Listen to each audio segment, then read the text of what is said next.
Beralih ke informasi lainnya, pemirsa, Komisi Pemberantasan Korupsi kembali memeriksa mantan Menteri Agama Yakut Khalil Qaumas.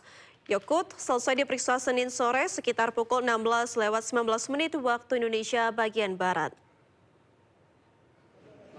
Pemeriksaan Yakut ini merupakan lanjutan pemeriksaan dalam kasus dugaan korupsi kuota haji. Mantan Menak ini diperiksa sebagai saksi dan mengaku dicecar 18 pertanyaan. KPK sebelumnya telah melarang Yakut berpergian ke luar negeri. KPK juga telah menaikkan dugaan korupsi kuota haji ke penyidikan.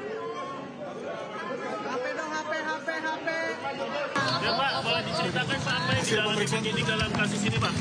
Ya, memperdalam keterangan yang saya sampaikan di pemeriksaan sebelumnya, di penyelidikan. Jadi ada pendalaman. Ada berapa pertanyaan di dalam? Insya Allah kalau saya nggak salah ada 18. Soal ya. apa aja, Bu? Ya materi sampaikan. Soal pembagian kota Ya, terkait dengan persoalan yang sedang di... Gus, soal aliran dugaan fee terkait pembagian kota itu gimana, Gus? Tanyakan ke penyidik ya. Soal SK yang 50-50 itu Gus. Komisi Pemberantasan Korupsi rampung memeriksa Menteri Agama periode 2020 hingga 2024 Yakut Khalil Qaumas. Yakut dicecar dengan belasan pertanyaan terkait kasus dugaan rasuah, terkait penyelenggaraan dan pembagian kuota haji di Kementerian Agama. Dalam pemeriksaan, baik saudara YCQ dan juga Gus A ya, itu didalami juga terkait dengan diskresi pembagian kuota tambahan menjadi 50-50 karena dugaan kami yang bersangkutan mengetahui terkait dengan kronologinya sampai dengan kemudian keputusan itu ada begitu menjadi 50-50 yang mana itu adalah keluar dari ketentuan 92,8% dalam hal pembagian kuota. Pemirsa, dugaan korupsi kuota haji bermula saat Presiden ke-7 Republik Indonesia Joko Widodo melakukan diplomasi dengan Kerajaan Arab Saudi. Diplomasi tersebut menghasilkan tambahan 20.000 jemaah. Berdasarkan aturan, tambahan kuota haji tersebut dibagi berdasarkan persentase, yakni 8% atau 1.600 untuk jemaah haji khusus dan 92% atau 18.400 untuk jemaah haji reguler.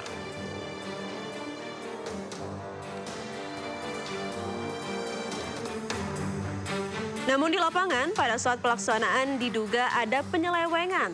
Dari 20.000 kuota haji tambahan, dibagi dua, yakni 50% untuk reguler dan 50% untuk haji khusus.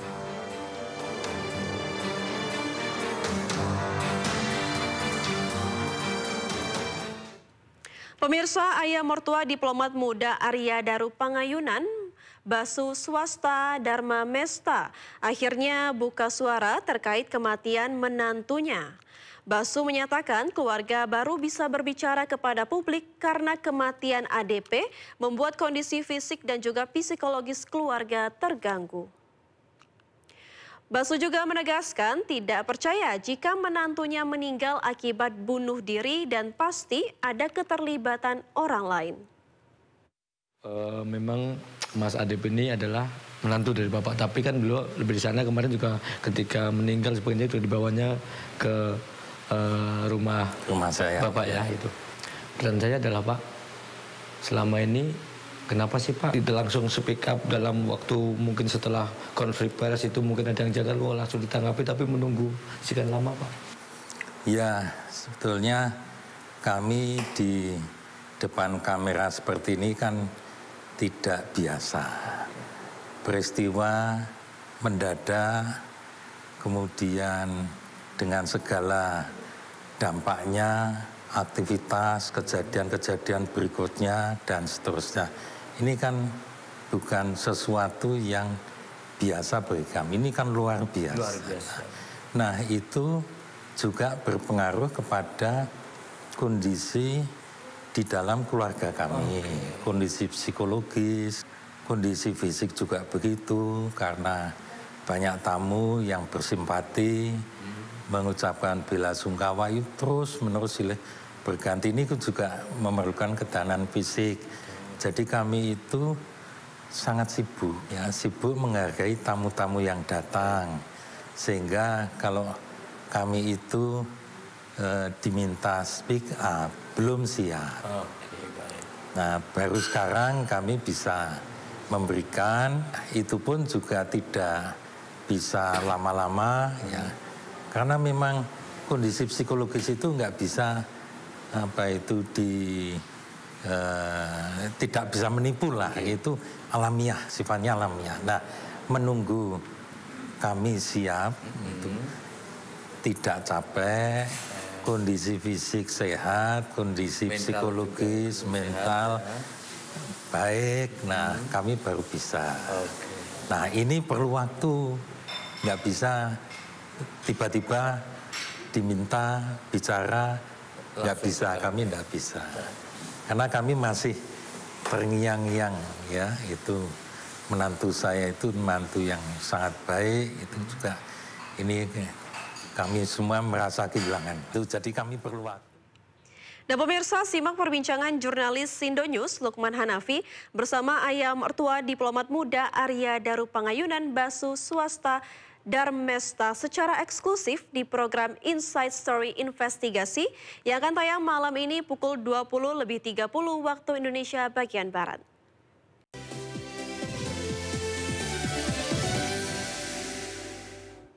Kembali di Sindo Siang pemirsa, isu darurat militer mewarnai aksi unjuk rasa dan penjarahan rumah anggota DPR oleh kelompok massa.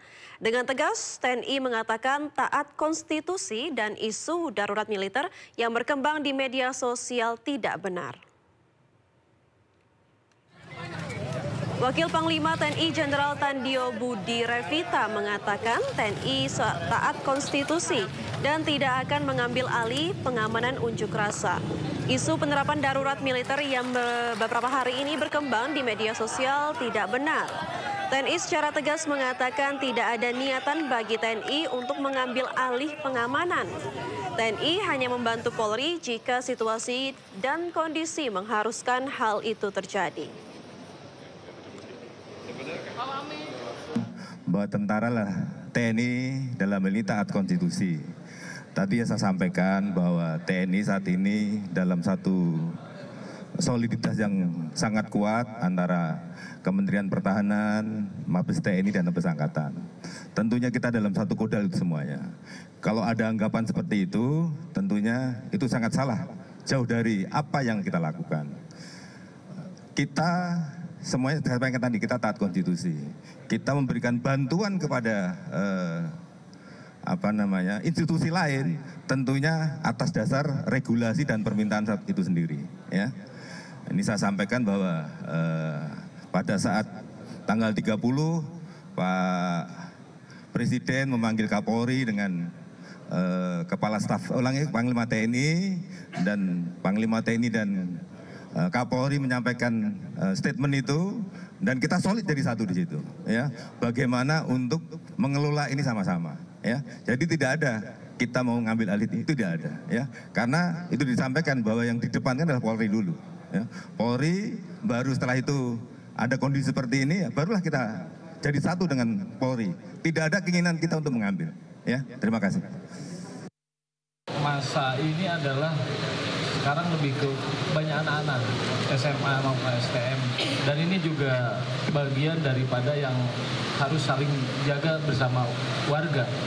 Ya, ketika beberapa hari, mohon maaf atas ketidaknyamanan juga beberapa hari ini